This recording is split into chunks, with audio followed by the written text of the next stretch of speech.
ஒற்றை சங்கு குரட்டை சத்தம் ஆயுசுக்கும் வராது. உங்களுக்கும் குரட்டை வருமா? நோட் பண்ணிக்கோங்க. ஒருவருக்கு தூங்கும் பொழுது குரட்டை வருவது அவருக்கு தெரியுமோ இல்லையோ, அருகில் இருப்பவர்களுக்கு நிச்சயமாக சிரமமாகத்தான் இருக்கும்.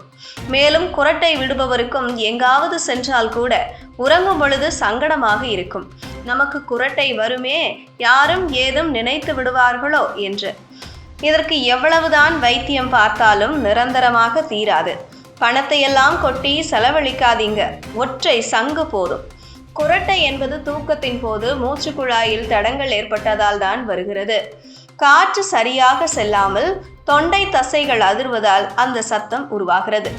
ஆரம்பத்தில் சிரிப்பாக எடுத்துக்கொள்வோம், ஆனால் இது நீண்ட காலத்தில் உடல் முழுக்க ஆக்சிஜன் குறைவாக சேர வழிவகுக்கும். அதனால் பகலில் சோர்வு, கவனம் குறைவு, உடல் உளைச்சல் போன்றவை வருவது சாதாரணம்.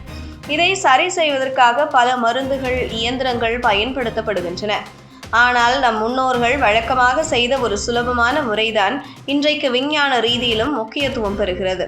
அது சங்கு ஊதுவது. சங்கு ஊதும் போது தொண்டை, நாக்கு, மார்பு தசைகள் வலுப்பெறும். காற்று வெளியேறும் வழி விரிவடையும். இதனால் இரவில் மூச்சு திணறல் குறையும், குரட்டை சத்தம் குறையும். பலர் சங்கு ஊதும் பழக்கம் இல்லாததால் முதலில் சிரமமாக இருக்கும். ஆனால் தினசரி 2 முறை சில நிமிடங்கள் ஊத தொடங்கினால் தொண்டை தசைகள் வலுவடைந்து மூச்சு குழாய் திறந்த நிலையில் இருக்கும். அதனால் தூக்கத்தில் காற்று சரியாக செல்லும். குரட்டை சத்தம் படிப்படியாக குறைந்து தூக்கத்தின் தரம் மேம்படும். சிலர் ஆரம்பத்தில் சங்கு ஊத முடியாமல் முயற்சி விட்டு விடுவார்கள். ஆனால் தொடர்ந்து பயிற்சி செய்தால் மூச்சின் வலிமையும் கூடும். சிலருக்கு சில வாரங்களிலேயே மாற்றம் தெரிந்துவிடும்.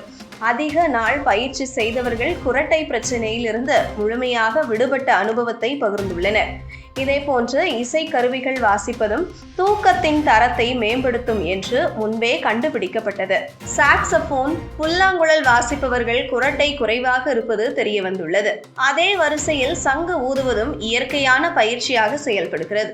விலையுயர்ந்த இயந்திரங்களை வாங்க முடியாதவர்களுக்கு இது ஒரு மலிவு முறை. சங்கு ஊதுவது மத வழக்கமாக மட்டுமே இல்லாமல் உடலுக்கு நேரடியான நன்மையும் தரும் என்பது மக்களை ஆச்சரியப்பட வைக்கும். நம் முன்னோர்கள் வைத்திருந்த வழக்கத்தில் அறிவியல் அடிப்படையும் இருக்கிறது என்பதற்கு இது ஒரு வலிமையான சான்று. இதை பார்த்தால் குரட்டை சத்தத்தால் அவதிப்படுபவர்கள் தினசரி சங்கு ஊதுவதை பழக்கமாக்கிக் கொள்ளலாம். ஆரம்பத்தில் சிறிய சத்தம் குறைந்தாலும் தொடர்ந்து செய்தால் குரட்டை முற்றிலும் மறையும். உடல் முழுவதும் ஆக்சிஜன் நன்றாக சென்று தூக்கம் அமைதியாக வரும். குரட்டை சத்தம் ஆயுளுக்கும் நல்லது கிடையாது. ஆனால் சங்கு ஊதும் பழக்கம் ஆயுளையும் ஆரோக்கியத்தையும் மேம்படுத்தும்.